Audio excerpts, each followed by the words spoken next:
Let's go to the Oscars now. Best Picture, La La Land, wrong. And as everyone did a double take, the actual winners were rather lost in the chaos. Moonlight itself, whose win was somewhat lost beneath the manner of its announcement. Great film. Two New Zealanders had won earlier in the night. John Gilbert for editing. We spoke to John live backstage last night. He was so excited. And Dan Lemmon from Weta Digital in Wellington for visual effects on The Jungle Book. What work that was.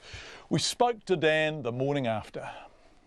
It's pretty surreal. It's pretty fantastic. It's it was my third trip to the Oscars, but the first win, and you sort of get used to not hearing your name called, and it's to actually hear them say your name out loud and be able to walk up on the stage and collect the award.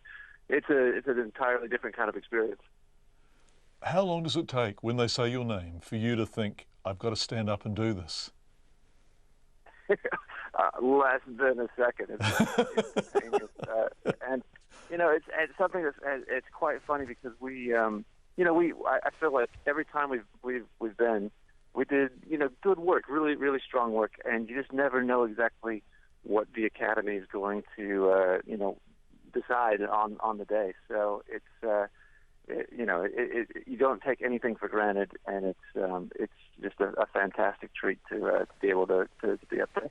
I think that people don't understand the extent to which that was a visual effects movie, because it was almost in its entirety, in its totality, a blue screen film, right? That's right. Yeah, it was pretty much the only thing real in the movie was the little kid. We would build these tiny little sets. They were like basically a strip. We called it a red carpet that the kid would walk down, Neil Seppi, and then we would fill in all the rest. So we were shooting in downtown Los Angeles, and we were, making it look like the jungles of Kipling's India.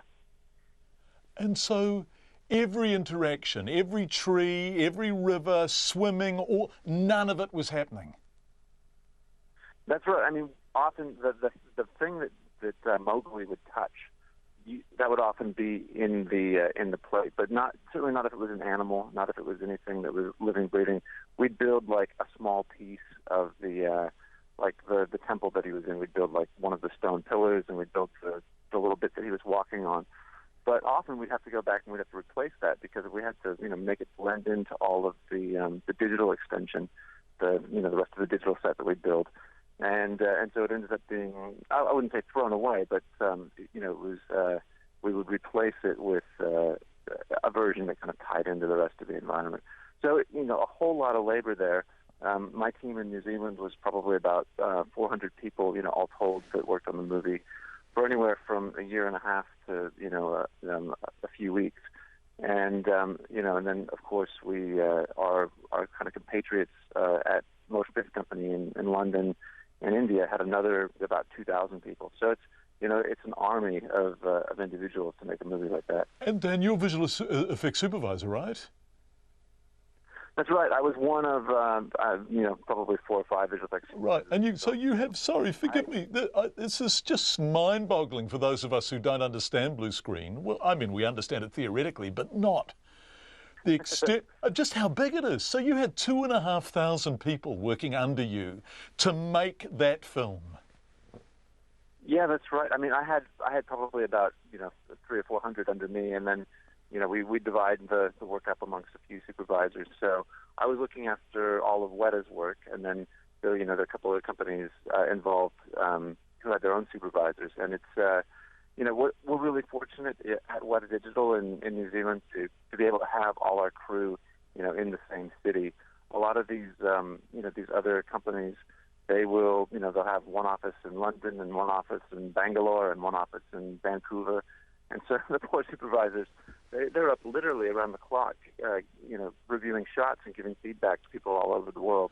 It's one of these cases where like the sun never sets on the So if you're working like that, and even with your team of 300 or 400 or whatever in Wellington, and it's being shot on a blue screen in LA, how do you know if it's working? When do you see if it's persuasive, if it's going to enable us to suspend our disbelief and truly be there? When do you know that? It's funny. You take a leap of faith A lot of times you go through the process a few times and you kind of know what to expect. But there is a moment, like you say, where suddenly it's like you've been looking at schematics and wireframes and the roughest representation of what's going to be in the movie. And then, one day you'll review, a piece of a work in progress, and it'll look like a shot. It'll look like a movie. And it's like, even for somebody that, that's done it thousands of times before, it's magic. It's like suddenly you are taken to, a place that doesn't exist. You believe that these characters that don't really exist feel and breathe and have you have empathy for them, and it's even as somebody that's done it all before, if you get sucked in, and if you get engaged in that way, it's gonna work for the audience. Dan Lemmon, who won an Oscar yesterday for visual effects, supervising visual effects on The Jungle Book, which was a total visual effects extravaganza.